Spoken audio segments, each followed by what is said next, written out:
Ils étaient plusieurs milliers hier dans les rues de Paris, des scientifiques et des chercheurs qui dénoncent un manque de crédit pour la recherche et surtout un manque de vision et d'ambition de la part des politiques. C'est le thème de notre grand angle aujourd'hui. Avant d'en parler avec notre invité Patrick Lemaire, bonsoir Patrick Lemaire, on vous retrouve dans un instant. Vous êtes à l'origine de cette mobilisation. Je vous propose ce reportage de nos confrères de France 3 à quelques jours de la manifestation d'hier vendredi à Paris. C'était la mobilisation des chercheurs avec le même constat à Paris et à Bordeaux. 3 ans qu'il pleut dans cette pièce, 3 ans qu'ils font de la recherche malgré tout. On continue à travailler dans des conditions très difficiles, comme vous pouvez le voir ici, puisque vous pouvez voir qu'il y a des fuites d'eau récurrentes depuis des années, qui font qu'on est obligé de mettre des seaux au sol pour éviter d'avoir des inondations à chaque fois qu'il y a un orage. Rien ne change. C'est dans ces conditions déplorables que Bruno Moreil, 51 ans, dirige ce laboratoire de paléoanthropologie, situé sur le campus bordelais. Pour dénoncer ce manque de moyens, il a donc rejoint les autres chercheurs qui s'étaient donné rendez-vous devant le centre aquitaine du CNRS. Des enseignants, des doctorants, des étudiants mobilisés contre la précarité. J'ai passé ma thèse en 2004, donc il y a aujourd'hui 10 ans. Donc une thèse, c'est quoi? C'est un bac plus 8, donc j'ai beaucoup investi au niveau de mes études. Et en fait, aujourd'hui, je suis toujours en CDD. J'ai enchaîné plusieurs CDD qui durent, on va dire, de 6 mois à 2 ans. On a pratiquement tous nos laboratoires fonctionnent actuellement et peuvent fonctionner grâce à des CDD, oui. Qu'on ne réussit pas à recruter après sur des postes fixes. Renforcer les crédits de base des laboratoires et des universités, des années qu'ils le réclament. On nous dit que l'innovation, ça sera un petit peu la solution à tous nos problèmes, mais l'innovation, le ferment de l'innovation, c'est la recherche. Et si on néglige la recherche actuellement, on n'aura pas d'innovation dans les années qui viennent. Ils vont rouler quelques heures, quelques jours, une semaine, jusqu'à Paris, où ils espèrent être entendus. La science en marche ou le début d'une nouvelle mobilisation nationale.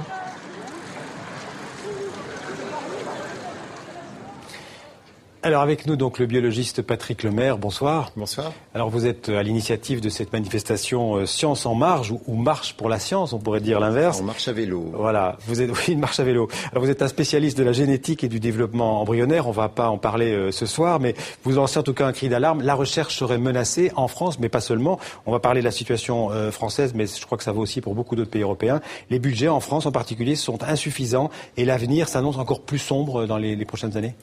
Alors, les budgets, l'argent que la France investit dans la recherche, publique plus privée, plus l'enseignement supérieur, est conséquent.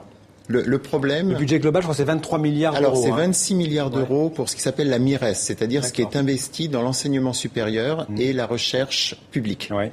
À cela s'ajoutent 6 milliards d'euros par an pour ce qui s'appelle le crédit impôt recherche. D'accord. Donc, on va en parler dans un instant. On en parlera. Ce que l'on considère, c'est que la somme 26 milliards plus 6 milliards est suffisante. Mais la répartition entre crédit impôt recherche et le budget public, elle n'est pas adéquate. Ouais. Alors on l'a vu dans le reportage à Bordeaux, mais c'est vrai aussi ailleurs en France, les chercheurs souvent ont du mal à trouver du boulot. On a vu cet exemple d'une chercheuse qui est en CDD depuis 10 ans pour gagner, j'imagine, quelques milliers d'euros au bout du compte. La situation est si dramatique que ça? La situation est réellement dramatique. Depuis une dizaine d'années, avec l'explosion des financements dits sur projet, c'est-à-dire on demande de l'argent sur des projets qui durent 3 à 4 ans. Comme ce sont des projets qui sont de longueur relativement limitée, nécessairement les gens que l'on embauche sont également sur des contrats à durée limitée. Ouais. Et il y a très très peu, de moins en moins de postes statutaires dans la recherche publique. Mais ce qu'il faut voir également, c'est que la situation dans le privé, donc où ces chercheurs pourraient travailler, est tendue également. Dans certaines matières, la biologie notamment, il n'y a pratiquement pas de débouchés dans le privé non plus. Alors vous travaillez à Montpellier, vous avez fait cette marche sur Paris, on peut le dire. Vous avez été reçu, vous avez rencontré, je crois, la secrétaire d'État qui s'occupe de la recherche en France, c'est Geneviève Fioraso. Est-ce qu'elle a entendu votre message? Alors, on a effectivement été reçu par la secrétaire d'État. Et la première chose à bien comprendre, c'est que jusqu'à il y a quelques mois, on avait un ministère de l'enseignement supérieur et la recherche. Et ce ministère a disparu, a été quelque part rétrogradé en un secrétariat d'État, ce qui en dit long sur les priorités. En fait, il fait maintenant partie du ministère de l'Éducation nationale. Voilà, c'est ça, mais en tant que secrétariat d'État. Donc ça veut bien dire que la priorité n'est pas trop grave, là. Si vous y voyez ainsi. Je pense que d'un point de vue symbolique, c'est extrêmement important de ne plus avoir de ministère. Ça veut dire que quelque part, il est plus important de ne pas avoir trop de ministres et que parmi ceux qu'il faut avoir, il n'y a pas l'enseignement supérieur et la recherche. Alors, elle vous a pas vraiment entendu Je pense que Geneviève Fioraso fait ce qu'elle peut avec ce qu'on lui donne. Et le problème est que son poids politique est très insuffisant dans le gouvernement. Et donc, nécessairement, les arbitrages ne sont pas en faveur de l'enseignement supérieur et de la recherche. Et donc, vous avez lancé une sorte d'appel au président de la République, parce qu'en France, c'est toujours le président qui a les clés des solutions. Alors, non, c'est pas vraiment parce que c'est en France, parce qu'on est en France. C'est simplement que ce que l'on dit, c'est qu'il faut vraiment prendre une décision stratégique majeure qui va engager la France sur les 10 ans, 20 ans qui viennent. Ça, c'est typiquement la fonction du président. Ce n'est pas la fonction d'un ministre. Est-ce qu'il entend ce message? Est-ce qu'il entend cet appel, ce cri d'alarme, cet appel au secours des chercheurs? Alors, je pense que quelque part, oui, il entend ce message. J'espère qu'il l'entend effectivement. La difficulté à laquelle on est confronté, c'est que dans la classe politique, très peu ont une formation scientifique. Donc, vous avez l'impression d'être incompris par les politiques? On a l'impression d'être principalement incompris.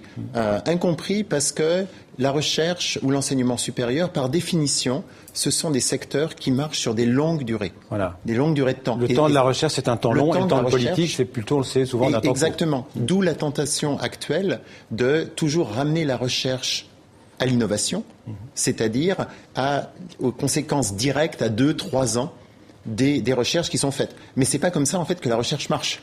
D'où d'ailleurs ce qu'on a appelé les crédits impôt recherche, parce que c'était censé aider en fait les entreprises privées pour aider à la recherche d'entreprises privées, donc pour que ça ait des débouchés rapidement. C'est pas celle-là dont vous parlez. Alors, au départ, le crédit impôt recherche, c'est un dispositif qui est assez vieux, qui date d'il y a une vingtaine d'années. C'est Hubert Curien qui l'avait mis en place. Et le principe du crédit impôt recherche, c'était une entreprise qui faisait plus de recherche que l'année précédente allait être aidée en conséquence par l'État. Ça veut dire qu'elle recevait une sorte de remboursement? Une espèce de remboursement de l'effort de recherche additionnel par rapport à l'année d'avant. Et alors maintenant, ça atteint des sommes incroyables. C'est 6 milliards d'euros. 6 milliards d'euros, c'est énorme. Et la raison pour laquelle c'est 6 milliards d'euros, c'est qu'au départ, c'était plafonné, ce qui permettait d'aider principalement les petites entreprises, pas les grandes entreprises. Donc les plafonds ont sauté. Et donc maintenant, en conséquence, ce sont les grandes entreprises qui n'en ont pas forcément besoin qui vont être aidées. Et non seulement elles n'utilisent pas l'argent à ça. Et en plus de ça, les critères d'attribution sont tellement peu précis qu'effectivement, on peut trouver des entreprises qui vont chercher à construire un bâtiment, vont faire des recherches, entre guillemets, sur la géologie de l'endroit où elles veulent construire le bâtiment et vont réussir à faire passer ça en crédit impôt recherche, ce qui est quand même proprement scandaleux. Et vous dites, on pourrait au moins récupérer un tiers, disons 2 milliards d'euros sur ces 6. Donc, l'idée, c'est le principe que l'État aide les entreprises innovantes, ça paraît tout à fait dans les... Ça va dans le bon sens.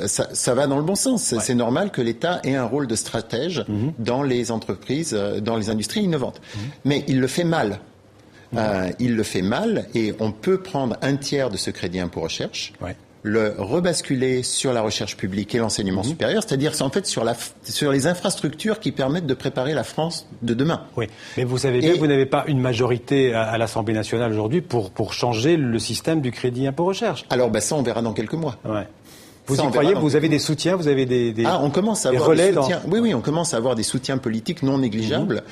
Au départ, c'était principalement des soutiens politiques qui étaient dans les partis de gauche et chez les écologistes. On commence maintenant à étendre la base à des partis qui sont plus au centre.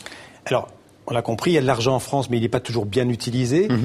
Est-ce qu'il y a aussi de l'argent que vous pourriez éventuellement aller chercher pour la recherche dans l'Union européenne? J'ai vu que le budget de l'Union européenne pour la période, je donne juste un chiffre, 2014-2020, c'est quand même 70 milliards d'euros. Si je ne me trompe pas, c'est quand même une somme importante. Alors c'est une somme importante, mais si vous voyez le nombre de pays dans l'Union européenne, le fait que c'est sur 10 ans, si vous mettez ces 70 milliards d'euros, que vous les comparez aux 32 milliards d'euros que la France investit chaque année dans l'enseignement supérieur et la recherche, vous voyez que c'est en fait une toute petite proportion. Ceci dit, effectivement, les projets, des projets d'infrastructure ou des projets de recherche européens existent et les Français postulent à ces projets. Maintenant, c'est vrai qu'aussi d'un point de vue simplement administratif, ces projets sont souvent extrêmement lourds à gérer et qu'on n'a pas nécessairement le personnel de soutien adéquat dans les laboratoires pour pouvoir, en fait, ne pas perdre beaucoup de temps à simplement gérer à la fois les appels d'offres, mais également les contrats une fois qu'on les obtient. Alors là, on a essentiellement parlé d'argent public pour la recherche, il y a aussi de l'argent privé. Est-ce que vous travaillez parfois avec des fonds privés? Alors, dans mon cas, non, mais un certain nombre d'autres laboratoires, oui. Par exemple, dans le cadre du crédit impôt recherche, il y a un volet qui va encourager les entreprises à investir, à travailler en partenariat avec des laboratoires privés, publics, pardon. Ça reste minoritaire, ça reste très minoritaire. Ça va dépendre des branches. Il y a certains domaines où ça va être une source de financement majeure. Certains domaines comme les sciences sociales ou comme la biologie, où ça va être beaucoup plus faible comme contribution. Le problème du privé, c'est que bien évidemment... Vous n'êtes pas contre en principe avec... Ah non, pas du tout. Et dans certains cas, ce sont des apports qui sont tout à fait cruciaux. Mais ce qu'il faut voir, c'est que le privé va nécessairement financer des recherches qui vont aboutir rapidement. Dans tous les domaines de recherche qui sont beaucoup plus prospectifs, qui sont à beaucoup plus long terme, nécessairement, c'est le rôle de l'État de garder ses compétences. Simplement pour vous donner un exemple, les lasers sont absolument partout dans nos vies. Les lasers, au départ, ça date des années 60. C'était simplement des expériences visant à tester une des théories d'Einstein qui datait des années entre les 1910 et 1920. C'était pas du tout pour faire des lecteurs de DVD. Et actuellement, nos politiques ont tendance à dire que la recherche intéressante, c'est celle où, dès le départ, on va pouvoir prévoir quelle va être l'application. Le court terme toujours. Le court terme toujours.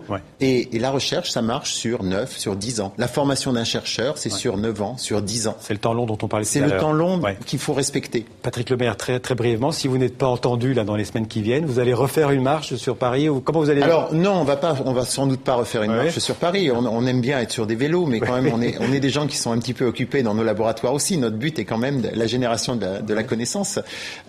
Mais ce qui est clair, c'est qu'il y aura une suite. Une catégorie de personnes qui sont directement impliquées dans ce que l'on demande, qui sont les étudiants, notamment les étudiants en licence, les étudiants en master. Pour le moment, nous avons volontairement pas cherché à les mobiliser. S'il y avait une non-réponse du gouvernement, je pense qu'il serait très facile pour eux de comprendre... mobiliser les universités. Peut-être qu'elles-mêmes vont se mobiliser. Merci beaucoup Patrick Lemaire d'avoir été l'invité du 64 minutes aujourd'hui. Merci beaucoup.